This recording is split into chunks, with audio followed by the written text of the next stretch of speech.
पहुंचे। हेमंत सोरेन पर सियासत भी जोरों से जारी है। अब निशिकांत दुबे की तरफ से ट्वीट किया गया है कि राज्यपाल को इस पूरे मसले पर कुछ एक्शन लेना चाहिए।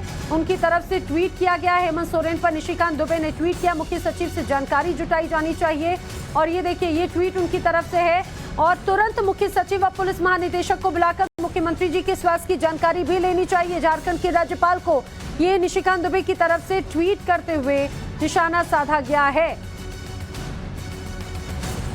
आपको बताते चले, अभी फिलहाल हेमंत सोरेन जो हैं उनको ये कहा जाए कि उनके रडार में फिलहाल ईडी के रडार में हेमंत सोरेन नहीं आ पाए हैं आज के लिए कहा जा सकता है, क्योंकि सुबह 7 बजे जब टीम पहुंची उनके घर पर, तब हेमंत सोरेन घर पर मौजूद नहीं थे। आखिर हेमंत सोरेन कहां गए जो कल रात तक दिल्ली में मौजूद थे, जो दिल्ली में आकर तमाम लीगल एडवाइसेस ले रहे थे, क्योंकि हेमंत सोरेन जानते हैं कि उनकी मुश्किलें आज बढ़ सकती हैं। वो जानते हैं कि अगर उन्होंने इस बार समन की अनदेखी की तो उन पर गिरफ्तारी की भी तलवार लटक रही है।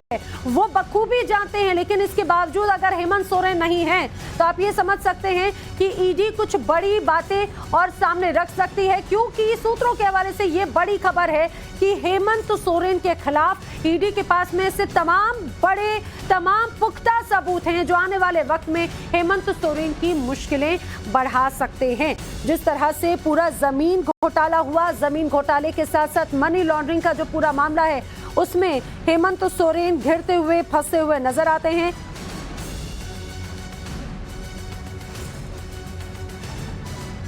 अनुज इस समय हमारे साथ में ज्यादा जानकारी के साथ में। अनुज, पहली बात तो ये बताइए कि ये भी जानकारी है कि अब ईडी ट्रेस कर चुकी है हेमंत सोरेन को, और जरा ये भी बताइए कि अगर हेमंत सोरेन आज ईडी के सामने पेश नहीं होते हैं तो क्या उनकी गिरफ्तारी भी हो सकती है, मुश्किलें भी बढ़ सकती हैं?